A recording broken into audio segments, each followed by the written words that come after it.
নমস্কাৰ বন্ধুসকল, মোৰ নতুন এটা ভিডিঅ'লৈ আপোনালোকক স্বাগতম জনাইছোঁ। গোলাঘাট জিলা বৰপথাৰ টেঙানী 2 নং বৰহোলা শ্যাম গাঁৱত আজি ৰথ মেলা অনুষ্ঠিত হৈছে। মেলাখন আজিৰ পৰা 3 দিন চলিব, 3দিনীয়া কাৰ্যসূচী। এই মেলাখন পতাৰ উদ্দেশ্য হৈছে তেওঁলোকৰ বুদ্ধিষ্ট ধৰ্মৰ এজন গোসাঁই মৃত্যু হৈছিলে। মৃত্যু হোৱাৰ অন্তত সেইজন 7 মাহ দিন ধৰি এজোপা গছৰ ওপৰতে চাংঘৰ বনাই পেলাই ৰখা হৈছিলে। সেইজনৰ উদ্দেশ্যতে এই মেলাখন পতা হৈছে। এইখন টেঙানীত প্ৰথমবাৰৰ কাৰণে এনেকুৱা মেলা হৈছে। কিন্তু আপোনালোকে তাৰে কিছু দৃশ্য দেখুৱাইছোঁ, আপোনালোকে ভিডিঅ'টি শেষলৈকে চাওক। যদি ভাল পায় লাইক, কমেণ্ট, ছাবস্ক্ৰাইব কৰি দিব, যাতে মই আপোনালোকলৈ আগন্তুক আকৌ নতুন নতুন ভিডিঅ' এনেকুৱা কিছুমান ভিডিঅ' আনিব পৰা কাৰণে উৎসাহিত হওঁ। সেই মৃতৰ দেহটো আনি ইয়াত ৰথ মেলাত ইয়াত উঠাব। এখন ৰথ বনাইছে, এখন সম্পূৰ্ণ কাঠৰ বনাইছে। ৰথখন দেখুৱাইছোঁ আপোনালোকক। ৰথখন এইখন ৰথতে টনাটনি হ'ব, ৰথ টনা মেলা হ'ব। এইটো বাথৌ মেলা। ৰথখন আপোনালোকক যিমান পাৰোঁ দেখুৱাইছোঁ ভালদৰে।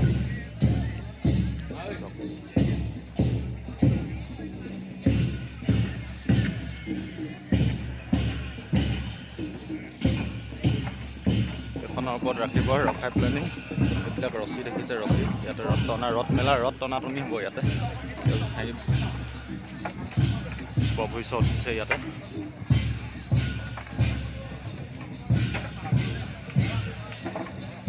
লাষ্টত সেই দেহটো ইয়াতে জ্বলাই দিয়া হ'ব ৰথখনৰ সৈতে।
যিখন ৰথ টনা মেলা হৈ আছে, সেই মেলাখন এজন বুদ্ধিষ্ট ঈশ্বৰ ঢুকাইছিলে। এজন 7 মাহ ধৰি গছৰ ওপৰতে সেই এনেকৈ ৰখা হৈছিলে 7 মাহ দিন।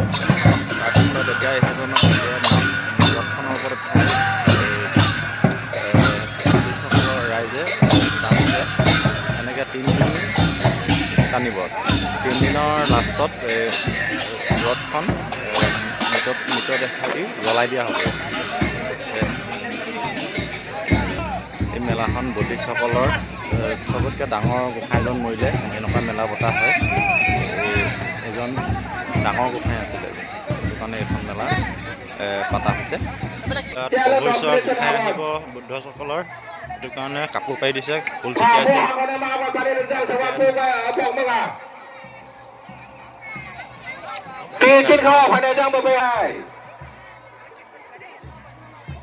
প্ৰভু ঈশ্বৰ নমাব এতিয়া।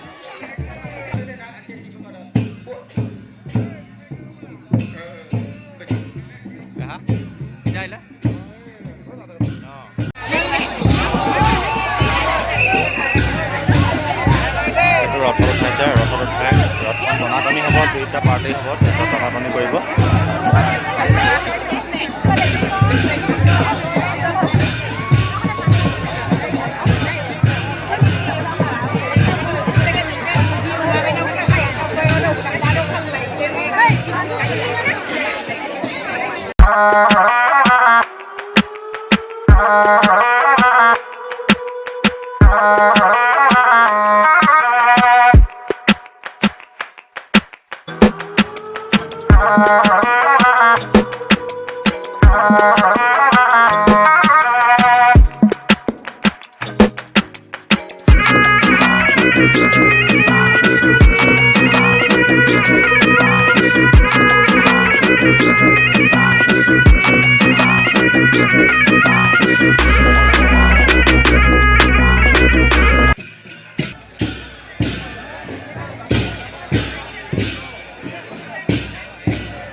এই মৃতদেহটো আপোনাৰ 7 মাহ ধৰি গছৰ ওপৰত চাঙৰ ওপৰত ঠাই থোৱা আছিলে আজি নমাইছে এইটো কাৰণে মেলা দিছে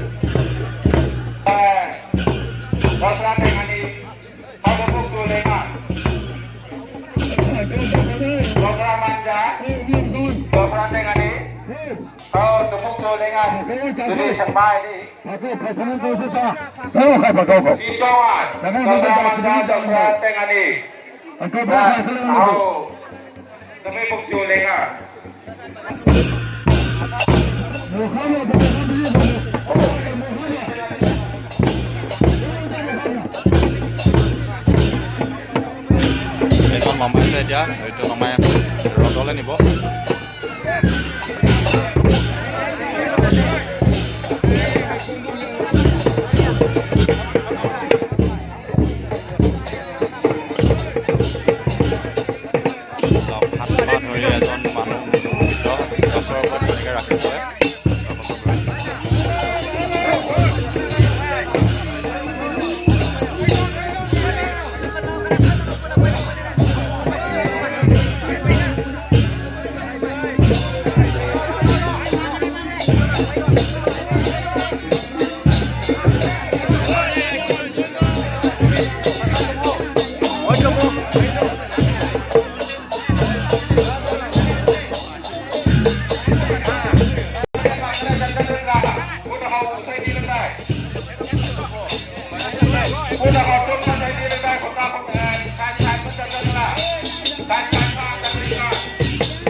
ৰাজহুৱা ৰিচিপশ্যন ইয়াত খোৱাৰ কাৰণে ব্যৱস্থা কৰিছে